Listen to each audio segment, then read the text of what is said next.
발표자 김유정입니다. 먼저 꼴레주 20이라는 이 올 한 해의 이제 목표를 두고 지금 한 해가 끝나는 시점에 제가 생각할 수 있는 거는 여태 읽었던 책들이 평소에는 읽지 못하는 책들인데 그나마 제가 순자라는 책을 후기를 썼기 때문에 그나마 이 기억의 그 저장소에서 끄집어낼 수 있는 끄집어낼 수 있었기 때문에 제가 이제 순자 편을 선택을 하게 되었고요. 질문은 순자는 본성은 악하다고 한다. 선한 것은 인이라고 말한다. 본성이 악하다면 선하게 만들기 어려운 것은 아닌가. 순자는 악한 본성이 선해질 수 있는 가능성을 어디서 찾았는가입니다. 이 질문에 답하기 전에 먼저 순자가 살았던 그 전국 시대를 잠깐 언급하겠습니다. 시대 배경이 되겠죠. 모두 아시겠지만 이제 순자가 살았던 전국 시대 말기라는 상황은 혼란이 극에 달하는 상황이었잖아요. 이 시대를 살았던 사상가인 순자가 같은 전국시대에 살았던 맹자의 성악설을 비판하면서 순자는 인간의 본성은 선하다고 주장하면서 그러한 인간의 선한 본성으로 그 맹자가 제시했던 그 인간의 선한 본성으로 전국시대라는 혼란을 극복하기 위한 길을 제시했음에도 불구하고 전국시대는 전쟁이라는 극한 상황으로 치닫게 되었는데요. 이 상황에서 순자는 인간의 본성은 악하다라는 주장을 하면서 자신의 이제 사상을 펼치게 되잖아요.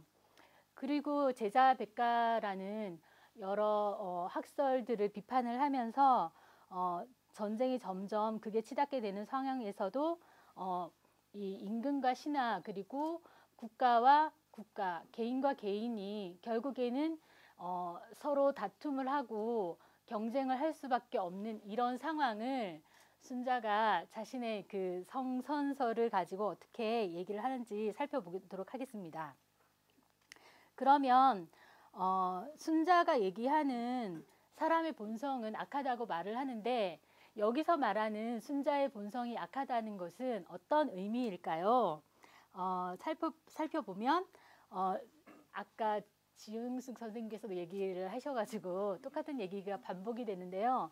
먼저 순자가 말하는 인간의 그 본성은 사람은 추우면 따뜻한 곳을 찾게 되고 배가 고프면 먹을 것을 찾고 자기의 이익을 추구하는 이러한 욕망을 본성이라고 한 것이고 이것들이 내버려 두면 이러한 인간의 욕구 자체가 악의 개념으로 드러나게 되어서 결과적으로 악이라는 개념이 성립된다고 보는 것입니다.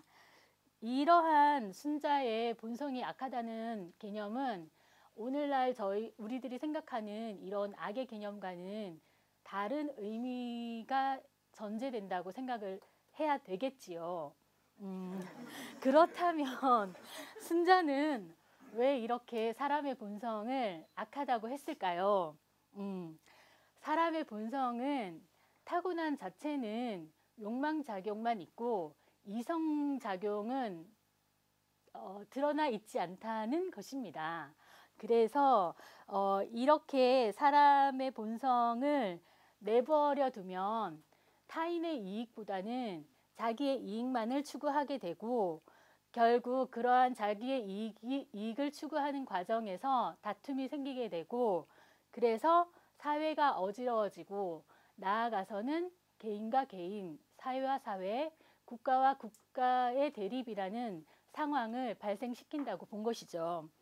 결국 그래서 전국시대에 이 전쟁이라는 극단적인 상황이 발생하게 되었다고 순자는 판단을 했는데 이러한 사람의 이익이나 욕망에 따라 움직이는 이 본성인 악을 결국에는 방치했기 때문에 이런 결과가 나타나게 된 것이라고 본 것이죠. 사람이 세상에 태어나서 사회적인 존재가 되면서 인간의 이러한 악한 성질이 발현하게 되는데, 이 다툼, 경쟁으로 드러난 악이 결국에는 사회적인 혼란을 야기한다는 것입니다.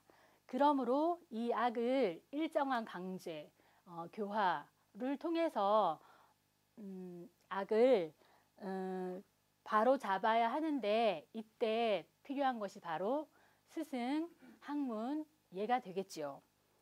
그러나 이렇게 순자가 말하는 사람의 본성이 악하다면 선하게 만들기는 어렵지 않을까요? 순자는 악한 본성이 선해질 수 있는 가능성을 과연 어디서 찾았을까요? 인간의 마음은 분별하는 능력이 있습니다. 동물과 다르게 지각하는 능력이 있지요. 좋은 곳을 보면 선택하고자 하고, 또 자기에게 없는 것은 밖에서 구하려고 한다는 것이지요. 그것을 순자가 얘기하는 려라고 할 수 있습니다. 생각할 려가 되겠죠. 나에게는 없지만 예를 행하는 사람들을 보면 좋아 보이고, 그 좋아 보이는 것을 선택하고자 하는데, 이로서 본다면 사람이 선하게 되려고 하는 것은 자신의 본성이 악하기 때문에 자기에게 없는 선을 추구하려고 한다는 것이지요.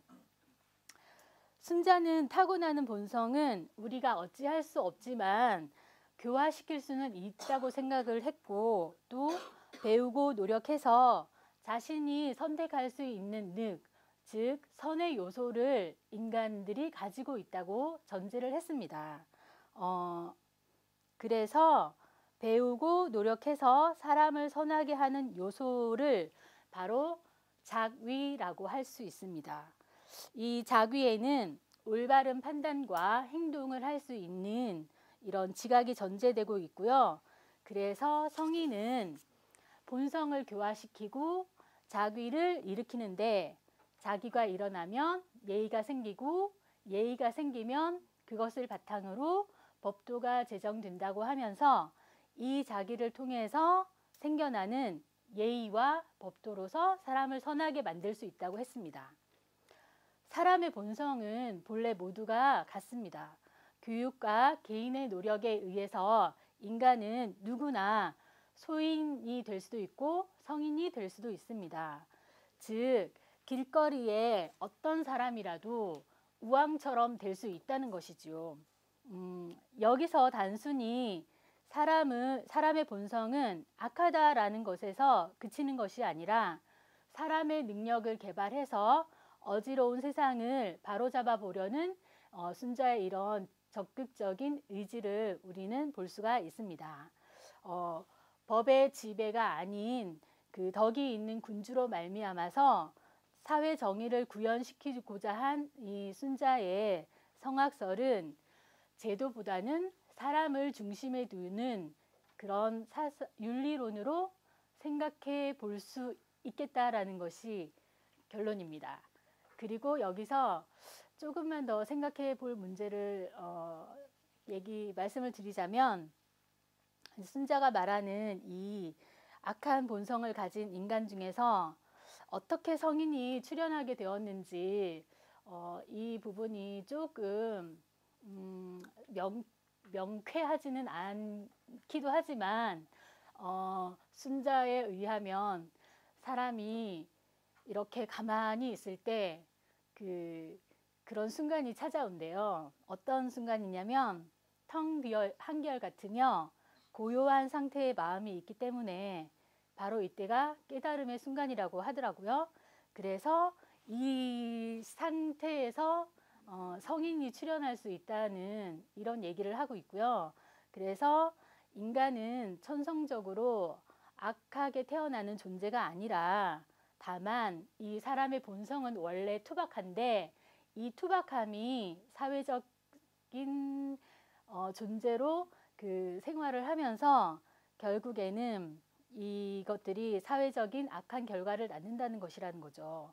이 사람의 본래 지니고 있는 맑고 투명한 마음으로부터 성인이 출현하고 이 성인의 가르침 때문에 성악한 인간이 도덕적인 면에서 예치 사회를 만들 수 있다고 하는데 이 순자의 성악설을 가지고 혼란이 아주 극에 달하고 있는 우리의 현 시절을 생각해 보면 사람의 본성이라는 게 욕망작용에서 비롯되기는 했지만 이것들을 계속해서 교육이나 예의를 통해서 교화시킬 수 있다고 주장하는 것처럼 현실에도 적용을 해보면 사회가 좀 더 밝아지는 질서가 잡히는 이러한 시절이 오지 않을까 생각을 해보았습니다. 이상입니다.